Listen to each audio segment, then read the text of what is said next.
Hi YouTube, this is Steven with On My Way to FIRE, a channel about early retirement and all things investing. And in today's video, I want to talk about managing financial stress. This is a big one for me because I've gone through different periods of my life where I have experienced extreme financial stress.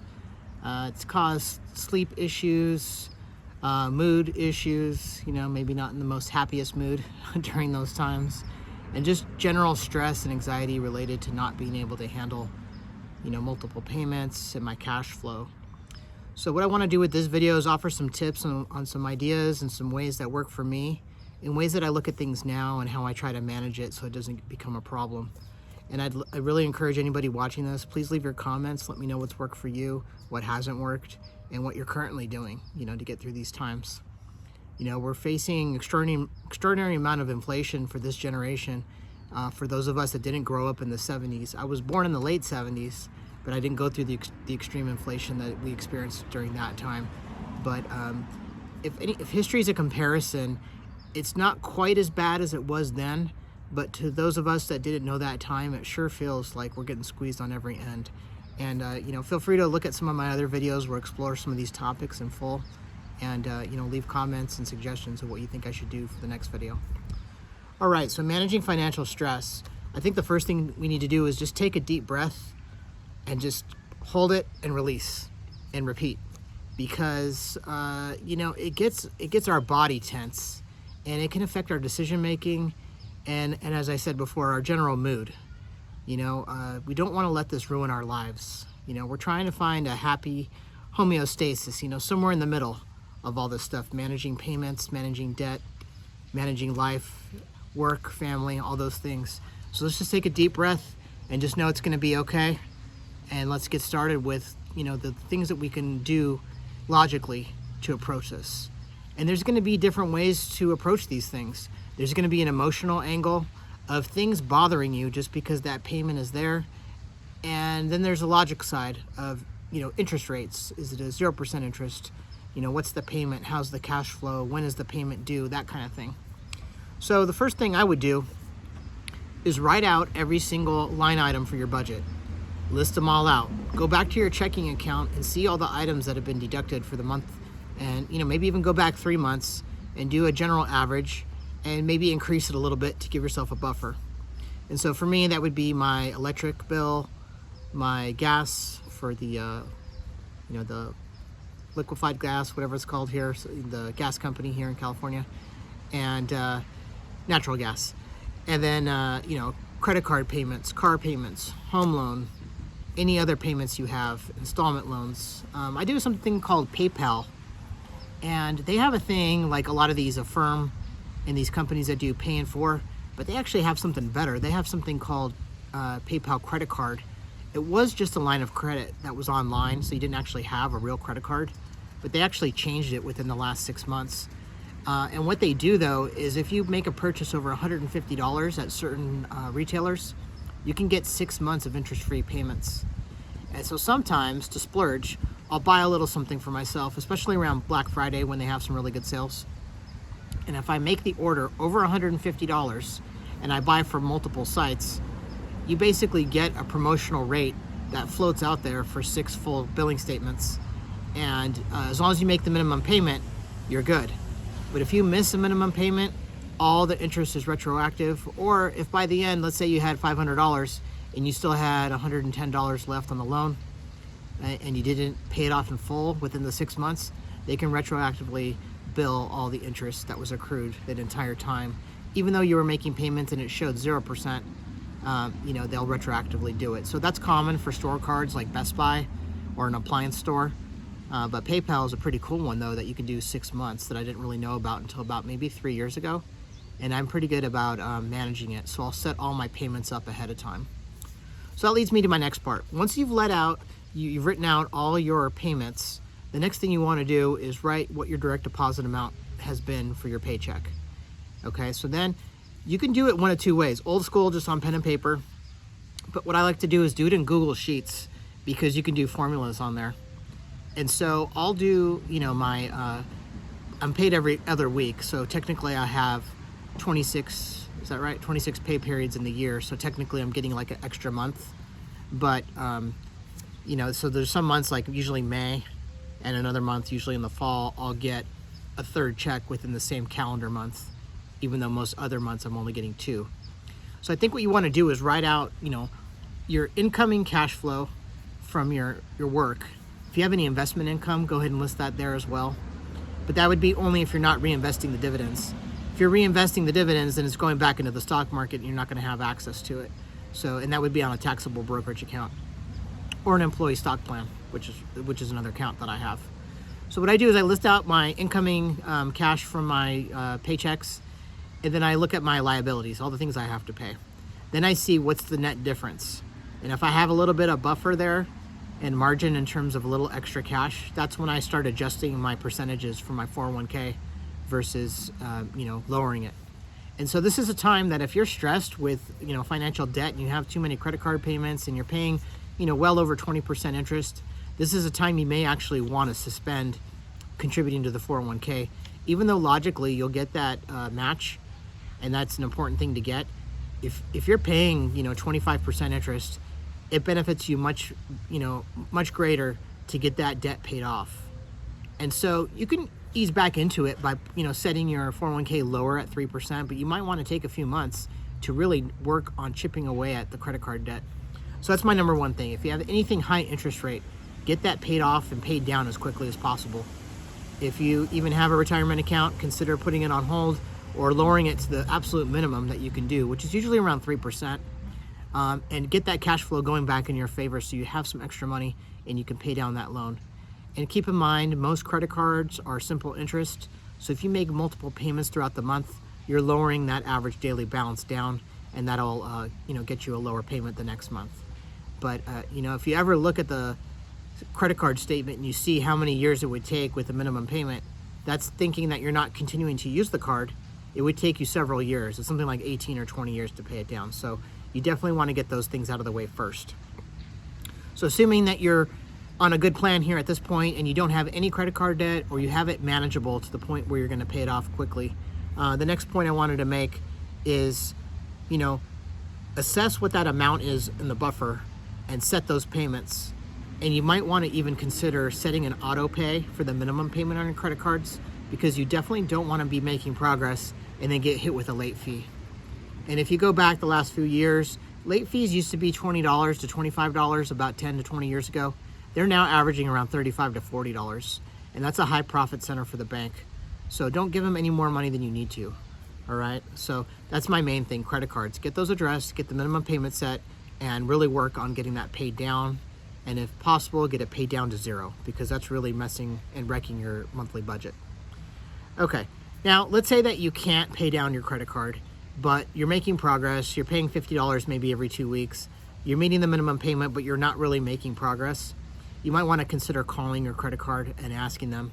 You can actually get your interest rate lowered sometimes, or you might be eligible for a balance transfer with another card that you're not using.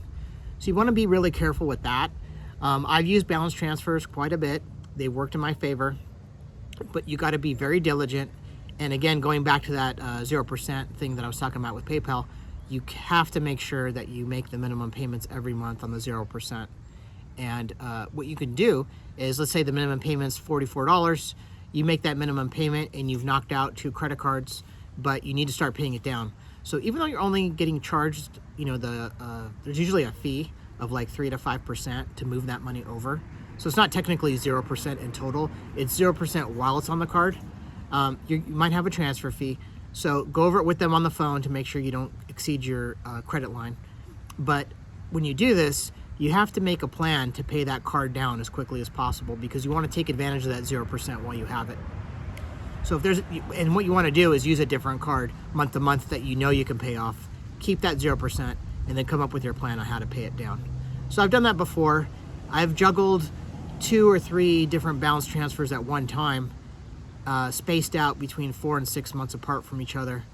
And it's been a little stressful. I've used my HELOC as the fallback, and then I pay it off in full with the HELOC. And then sometimes if I get the cash later, I will use get the card paid down. I'll use the balance transfer offer in the future if I can get the rate at 3 to 4% on the the actual transfer fee, but a 0% rate still beats my 5.8% that I have on my home equity line of credit. So I do play that game once in a while, and I do currently have one existing balance transfer with one of my cards. And you really got to pay attention because a lot of banks charge only 1% as the minimum payment. So if you transfer to $10,000, your minimum payment's $100 a month, and as you pay it down, it'll go down too. But some cards like Discover, which is one of the cards I have, their minimum payment's 2%. And sometimes you'll get a much better balance transfer fee of only 3%, but the minimum payment's a lot higher. So, take this all into consideration when you're coming up with your plan. But you really want to evaluate your entire financial picture, and don't be afraid to look at your accounts. I think that's another thing, avoidance. Sometimes we just set it on auto pay and we don't want to deal with looking at how bad it is. But sometimes just accepting it, checking the account, and coming up with a small plan, even if it's only $20 additional payment per month, you're at least making some progress on it. And that's really the way to approach these things. And if you're offered overtime at your job, do what you can to find other ways to make additional income and get these credit cards paid off, because as I said, they will really wreck your monthly budget. All right, so another point I want to make here is probably the biggest one that most people don't even think about, which is, we get a cost of living adjustment or a raise occasionally, hopefully every year, and hopefully you're getting somewhere between 3 and 5%. Some companies are getting a little tighter on it, and you're only seeing a 1 to 2% increase, but you are getting a raise year to year. And the feeling is, I've worked this hard, I've done this, I'm paying all my bills, I want to splurge and buy some things on Amazon. And man, Amazon sure makes it easy. We have Amazon Prime Day coming up tomorrow, and I think that's I'm gonna browse, and I'm gonna put it in my cart, and I'm not gonna select buy, but I'm gonna make myself think about it for a minute before I purchase anything, because I really want to make an informed and smart purchase that's not just an impulse purchase. But even small purchases on Amazon, $25 here, $30 there, $50 here, $100 there, that stuff can add up quick. The one benefit of Amazon, though, is if you have Prime and you have the Chase Visa card, you're getting 5% cash back on your purchases. And if you opt for slower shipping, you can often get an extra 1 or 2% on it. Then on top of that, during Prime Day, they might even have some specials where you're getting 10% cash back. So, you really want to look at these deals to see how good they are compared to prior months and to other stores, but factor in that rebate that you're getting with the Amazon Chase, because it is substantial. And I'd say on any given year, I'm getting back between $300 and $500 from Amazon. And I don't really spend a lot, but when I do, I'm very precise with my purchases. And I do opt for that slow shipping as often as I can, because I'll take the extra 1 or 2%, because that stuff adds up over time. And I think with their card, you have to have a minimum of $25 to cash out your bonus points. So take that all into consideration, when making your purchases. But, that's one of those things. We don't want to get caught up with what's called lifestyle creep. And what that is let's say you've gotten a raise a couple years in a row. You're starting to get some breathing room in your budget. You've paid down all your debt, and you go out and buy a new car, or you make a very large purchase. What ends up happening is, as you get that breathing room, you replace it with another payment because you deserve it. And I know guys, I'm driving the same car for the last 14 years now, and I'm going to keep driving it if I can do it for another 5 to 6 years, because the car's paid off, I don't have a payment, and I got a killer deal on it at the time. I got a Honda that was, they had an overflow of cars. And typically I like to buy in the fall, because that's when they're trying to clear inventory, because they've already got their new models out, and they really need to get rid of that prior year model. And the way it is now, it's ridiculous. At the time they wanted like $400 for the destination fee, which is getting the car from the port, and from the manufacturer to the dealership. And I argued with them to get that waived. And eventually they did it. They did not want to do it, and they hated me for it, but I got that waived. So I saved $400 on that purchase, and I got a great deal on that car at the time. But, since it's paid off, it's a great little car. It's nothing flashy. I can't outrun a Tesla, Beamer, or Mercedes, or any of those fancy cars, but it gets me from point A to point B. And the most important thing is it's paid off and it's reliable. And it's been a great car. Of all the cars I've ever had, I did have a BMW certified pre-owned that had a really expensive payment. back in the early 2000s, but it was in a wreck. I got paid out, and I went for the more economical choice with the Honda.